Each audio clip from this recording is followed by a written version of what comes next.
We are going to learn 12th standard Flamingo, poem number 2, an elementary school classroom in a slum by Stephen Spender. An elementary means primary school classroom in a slum. And elementary again means the primary school classroom in a slum. All of you have seen how the primary schools are of the government, and here in slum area a government is having its primary school, and how is the situation of this school that we have to see, and it is described by Stephen Spender. Stephen Spender was an English poet and an essayist. And in elementary school classroom in a slum, he has concentrated on the themes of social injustice and class inequalities. In this poem, the poet describes the situation of the students of an elementary school, of a primary school in a slum area. The poet describes the children who study in an elementary school which is set up in a slum area. So now students, we see the poem. Far, far from gusty waves, these children's faces. Far, far from gusty waves. Gusty waves means breezy wind. Gusty waves means breezy wind. The breezy wind is there, but it is not able to reach up to the children of elementary school in slum area. The wind is there, but wind is not reach up to the classroom of the student in slum area. Like rootless weeds. Children's faces like rootless weeds. Rootless weeds means useless. Rootless means useless. The weeds which grow upon itself and it grows of itself. That is useless weed. Rootless weeds. Okay, so children's face is compared here. The children's face is compared with unwanted weed. Unwanted weeds means the weeds that grow on their own in the field. So they have they have taken birth, but nobody is looking after them. They are growing up at themselves. So they are like rootless weeds. So again, the elementary school is there in the slum area, but it is in such a dense area that the breeze, the wind is not able to reach up to the face of the children. And the children faces are like the rootless weeds. The hair torn round their pallor. Pallor here means pale faces. Pallor here means pale faces. The hair torn round. Their hair is not neatly done. Their hair is not combed. Their hair is not combed. They have not combed their hair and they have come to the school.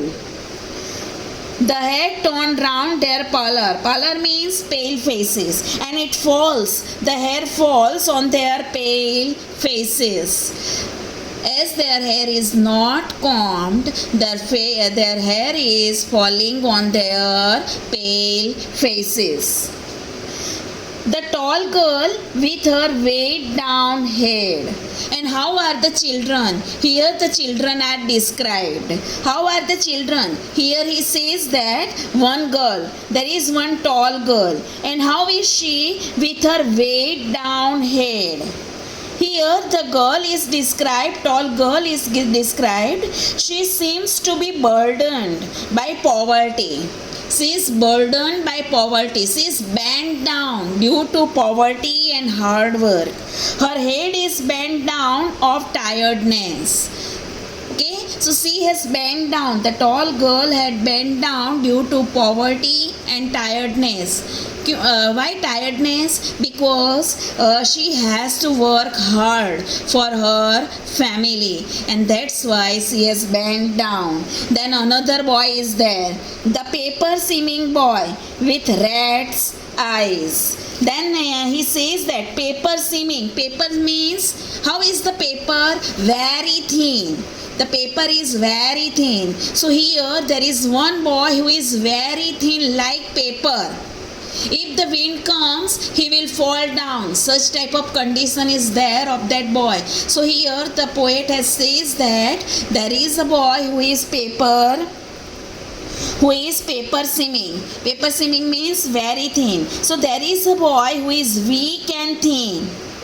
And how is his eyes? Rat's eyes. So the eyes of the boys are compared with rat's eyes. Rat's eyes means which is very hungry. He might have not taken his full meal. So again, the boy is there, and that boy is very thin. He is compared with the sheet of paper which is very thin, and his eyes are compared with the rat which is very much hungry. The stunted, unlucky hair of twisted bone. Then he again described one child in that class. How is that boy? The stunted, unlucky hair. On the stunted. Stunted means not fully grown. Stunted means not fully grown. He is physically disabled. That boy is stunted means physically disabled. Then the poet describes another student who is physically disabled. The poet says this boy has inherited a disease from his father. Okay, this boy is physically disabled, and this physically disabled he might have inherited from his father. His lesson from his desk, and this boy is doing lesson from his desk.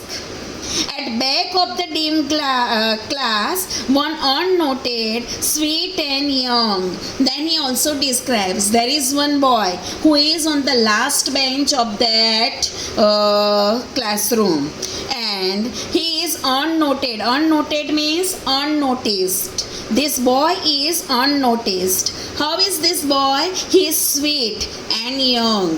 The appearance of the boy is sweet and young. His eyes live in a dream. This small boy is sitting on the last bench, and he is able to see we are able to see his eyes. But how is his eyes? His eyes are in dream. He is not paying attention what is taught in the classroom, but he is physically there in the classroom, but mentally he is somewhere else. He is dreaming. What he is dreaming? Of squirrel's game in tree room other than this. What is he doing? Of squirrel's game. He is interested in playing with squirrels in the tree house. Okay, again, there is a sweet boy who is not noticed by anyone. He is sitting on the last bench, and perhaps as there is no ventilation and as there is no light in the classroom, he is not noticed by anyone. He is there in the classroom on the last bench. He is sitting there, but he is not paying attention what is taught in the class, but he is interested in playing with squirrels in the tree house. Right, student? So first stanza. What is there in first stanza? There is a classroom in slum area, and in that classroom, what is there? The children are sitting, and the classroom is in the school is in dense area, and that's why the wind is not able to reach up to the faces of the children. And in that there is a tall girl who has bent down due to poverty. There is a very thin and lean boy in the classroom, and he is very very much hungry, and then there is a handicapped boy who has inherited this disease from his father, and then there is a boy who is sitting on the last bench, and he is not interested in learning, but he is interested in playing with squirrels in the tree house. Then second stanza. On sour wall, cream walls, donations. Okay, then the poet describes the wall of the school. The wall of the school are of cream color. Cream color means very dull and not clean. And on it, the walls are covered with different charts and images which are given in donation. And which are the images? Shakespeare's hair, cloudless at dawn, civilized dawn, riding all cities. So there is a picture of Shakespeare on the wall, and at the end then there is a picture of the morning, but there is no cloud in the morning. Such type of picture is there, and then there is sun rising at the horizon and in semicircular like a dome shape. Bale flowery, Tyrolese valley, and then there is a picture of Tyrolese valley in which there are beautiful flowers.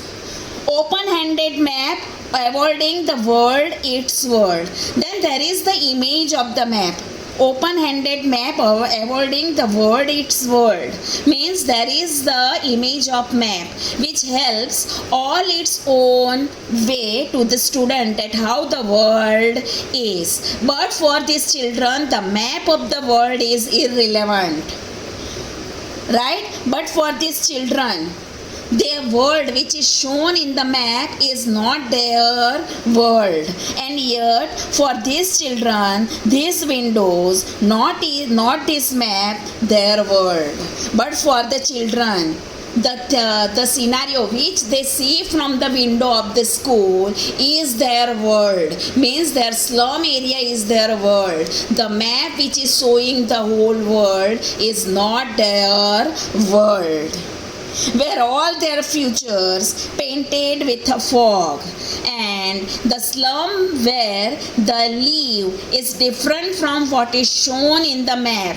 Their world is only what they see out of the window of the classroom. The slum, their future is full of darkness. Fog means when fog is there, we are not able to see anything. In the same way, they are not able to see their future in the through the window into the map of the world. Their future is totally unclear. So again the second stanza, what is there? The window of the school is cream, and it is very dull and not clear, and the walls are covered with different charts and images, and these images and charts are donated by the people. There is a picture of Shakespeare on the wall. At the time of the daybreak, there is no cloud. Then there is the picture of rising of the sun, which is semicircular like a dome shape. Then there is the Tyrolese valley, in which the flowers are seen, and there is a map in which they are able to see the world. But for the children, the map world is meaningless. The world which they see from the window of the classroom, the slum, that is their real world. Their future is totally unclear. So student, the half of the poem we will learn in second lecture. Thank you.